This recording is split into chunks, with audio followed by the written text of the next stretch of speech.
बिस्मिल्लाहिर्रहमानिर्रहीम। अस्सलाम वालेकुम नाज़रीन, मैं हूं डॉक्टर अली और आप देख रहे हैं मेरा फेसबुक और यूट्यूब चैनल। नाज़रीन, बड़ी अहम तरीन डेवलपमेंट, आज पाकिस्तान के शेरों ने पाकिस्तान दुश्मनों पर कयामत बर्पा कर दी है। क्या नाज़रीन, आज दो बड़े वाक़यात हुए। एक वाक़े के अंदर बहुत बड़ी तादाद में गिरफ्तारियां, जबकि दूसरी तरफ बलूचिस्तान के अंदर भारतीय खुफिया एजेंसी के जो नेटवर्क्स हैं उनको उखाड़ बाहर किया गया है और 17 हलाकतें हुई हैं। इसकी तमाम तर डिटेल, जबकि दूसरी तरफ भारत को एक और बड़ा धचका लगा है। तुर्की ने पाकिस्तान को रेड लाइन करार दे दिया और भारत की मोदी सरकार के कान लाल कर दिए, जबकि नेपाल के मामले पर भारत की वजारत खारजा जो है वो भीगी बिल्ली बन गई है। एक नई स्टेटमेंट जारी की गई है, ये भी आपके साथ हम आज के व्लॉग में शेयर करेंगे। वीडियो की तफसील में जाने से पहले अगर आपने हमारे इस चैनल को सब्सक्राइब नहीं किया हुआ तो आपसे गुजारिश है, काइंडली इसको सब्सक्राइब कर लें और बेल आइकन को जरूर दबा दें ताकि हमारी आने वाली वीडियो सबसे पहले आप तक पहुंच सकें। नाज़रीन, हम आपके शुक्रगुजार हैं जो आप हमारे वीलॉग्स को देखने के लिए वक्त निकालते हैं और कमेंट सेक्शन में अपनी मोहब्बतों का इजहार भी करते हैं।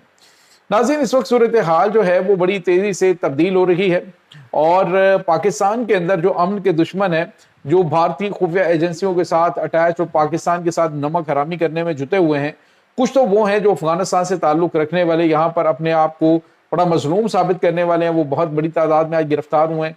नाज़रीन, भारत की खुफिया एजेंसी को डायरेक्टली व्हाट्सएप के जरिए, मेल के जरिए, मुख्तलिफ तरीकों से जो पाकिस्तान की सिक्योरिटी फोर्सेस की लाइव लोकेशन हैं और उसके बाद मुख्तलिफ खुफिया यानी जो हसास तनसीबात हैं उनकी तस्वीर जो हैं वो शेयर की जा रही थी। ये पूरे का पूरा नेटवर्क काफी टाइम से पाकिस्तान के खिलाफ दुश्मनों का अलाकार बना हुआ था और आज नाज़रीन बहुत बड़ी तादाद में, ये दर्जनों के हिसाब से दहशतगर्द हैं जो कि सहूलतकार हैं भारत की खुफिया एजेंसी रॉ के पाकिस्तान के खिलाफ, अमन के खिलाफ ये सबसे बड़े सहूलतकार बने हुए थे। आज नाज़रीन उन्होंने धर लिया गया है। ये बहुत बड़ी कामयाबी मिल रही है और इसमें नाज़रीन उनके जो बड़े बड़े सोशल मीडिया अकाउंट्स हैं जो पाकिस्तान के खिलाफ प्रोपेगेंडा करने में जुटे हुए थे वो भी पकड़े गए हैं। और नाज़रीन, एक बाहुट बलोच के नाम से पाकिस्तान के खिलाफ घटिया किस्म का प्रोपेगेंडा कर रहा था, वो भी नाज़रीन का अकाउंट जो है मुकम्मल तौर पे खामोश हो गया, मतलब ये भी ठिकाने लगा दिया गया है।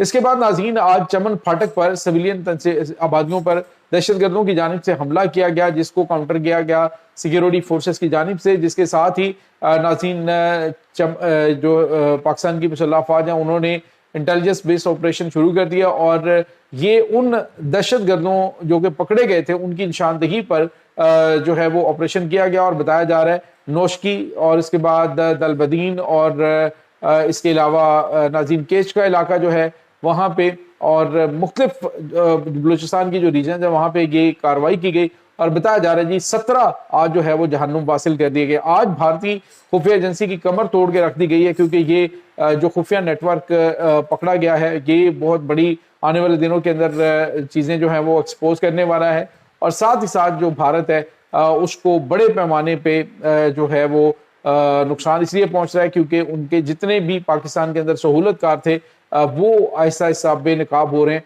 और जहां जहां पे भी मौजूद है नाज़रीन, कुछ कार्रवाइयाँ ऐसी हैं जिनको खुफिया रखा जाता है, जिनको बताया नहीं जाता क्योंकि उसमें कुछ बड़े नाम शामिल होते हैं जो मुख्तलिफ इदारों के अंदर मौजूद होते हैं। अभी 2 दिन पहले नाज़रीन के एक जो इंस्पेक्टर हैं जनूबी वज़ीरिस्तान के अंदर, उसका जो भतीजा है वो दहशतगर्दों के साथ मुकम्मल तौर पे लिंक था, दहशतगर्दों की सहूलतकारी कर रहा था। उसके ऊपर जब हाथ डाला गया तो बहुत से इलाके के लोगों ने शोर मचाया, लेकिन उसके बावजूद उसे गिरफ्तार कर लिया गया। तो इससे आप अंदाजा लगा सकते हैं कि ये कहाँ से चीज़ें और इन्फॉर्मेशन लेके सिक्योरिटी फोर्सेस की मूवमेंट की ये दहशतगर्दों तक पहुंचाई जाती है और फिर दहशतगर्द उसके हिसाब से हमले जो हैं वो प्लान कर रहे होते हैं।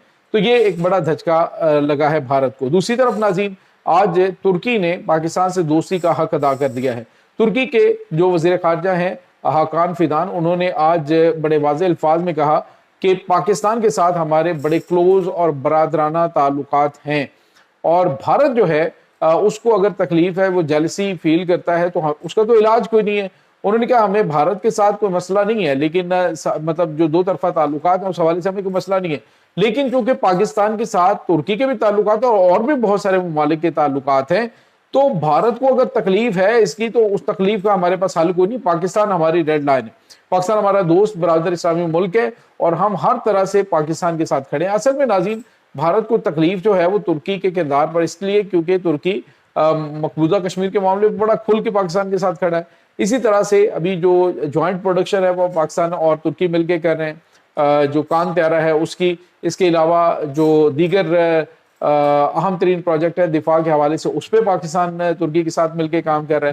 ترکی جدید ترین ہتھیار پاکستان کو فراہم کر رہا ہے. تو یہ چیزیں ناظرین اس وقت چل رہی ہیں جو بھارت کو بڑی تکلیف دے رہی ہیں, اور انہوں نے کہا جی کہ ترکی کے ساتھ جو ہے وہ پہلے بھی آپ کو پتا ہے انہوں نے جب رجب طیب ایردوان نے پاکستان کے حمایت کی تھی تب انہوں نے پاکستان کے خلاف ترکی کے خلاف جو ہے وہ ایکشن لیا تھا اور ان کے ساتھ ٹریڈ بند کر دی تھی. تو انہوں نے کہا ہمیں اس چیز کی کوئی پرواہ نہیں ہے, لیکن یہ ہے کہ جو انٹرنیشنل سطح پہ دیکھیں تو بہت سارے ممالک کے پاکستان کے ساتھ تعلقات ہیں, تو کیا بھارت نے ان کے ساتھ تعلقات توڑ دیے؟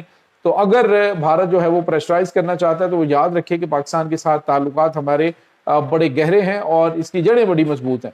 تو یہ چیزیں اس وقت ناظرین چل رہی ہیں. دوسری طرف ناظرین بھارت کو ایک اور بڑا دھچکا لگا ہے نیپال کے حوالے سے. ہم نے آپ کو بتایا تھا کہ جو بالین شاہ ہے جو کہ ان کے پرائم منسٹر ہیں, انہوں نے اعلان کیا تھا کہ ہم نے بھارت کے بہت سارے اسٹریٹجک علاقوں کے اوپر قبضہ کر لیا ہے. آج جو ہے وہ بھارت بھیگی بلی بن گیا. بھارت کی وزارت خارجہ جو ہے اس نے آج ایک اسٹیٹمنٹ دی ہے جس میں انہوں نے کہا ہے جی کہ اس میں کوئی تیسرا ملک جو ہے وہ انوالو نہیں ہے اس معاملے میں. اگر ہم کہیں جی کہ تیسرا ملک کوئی انوالو ہے تو ایسا نہیں ہے. ہمارے آپس کے دو طرفہ تعلقات ہیں جن کو ہم بیٹھ کے حل کر سکتے ہیں. لیکن ناظرین بالین شاہ جو ہیں نیپال کے پرائم منسٹر, انہوں نے کہا جی کہ یہ زمینیں ہم واپس بھارت کو نہیں کریں گے.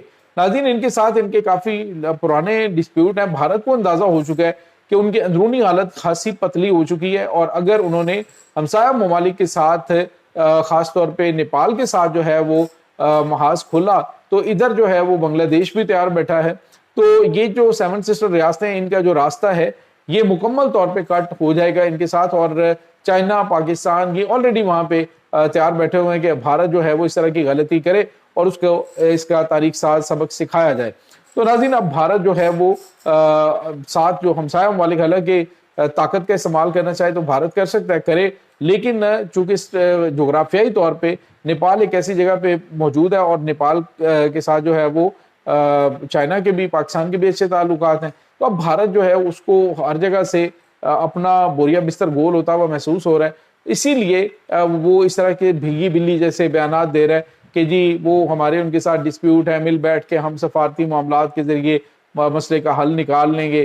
اور یہ جو ہے وہ چیزیں رپورٹ ہوئی ہیں کہ کچھ علاقوں کے اوپر نیپال کی جانب سے قبضہ کیا گیا ہے, لیکن یہ کوئی اتنا بڑا مسئلہ نہیں ہے. تو بھارت ناظرین پہلے تو اروناچل پردیش سے اپنی فوجیں پیچھے ہٹا کے, اس کے علاوہ لداخ سے اور لے کے علاقے سے جو ہے وہ اپنی فوجیں پیچھے ہٹا کے تو اپنے ایریاز کے اندر موجود ہے, بلکہ ان کے ایریاز کے اندر کئی مربع کلومیٹر جو ہے وہ علاقہ وہ چائنا نے قبضے میں کر رکھا ہے, وہاں پہ اپنی ٹیریٹریز بنا رکھی ہیں. لیکن بھارت جو ہے اس میں جرت نہیں ہے کہ وہ ان کے سامنے کسی قسم کا کوئی جو ہے وہ قدم اٹھا سکے, ان کے خلاف کوئی کارروائی کر سکے. تو یہ چیزیں اس وقت ناظرین چل رہی ہیں. اس تمام صورتحال کے بارے میں آپ کا کیا کہنا ہے؟ کمنٹ سیکشن میں اپنے خیالات کا اظہار ضرور کیجیے گا. انشاءاللہ بہت جلد ملتے ہیں ایک نئی ویڈیو میں, تب تک کے لیے اپنا بہت سارا خیال رکھیے گا. اللہ حافظ.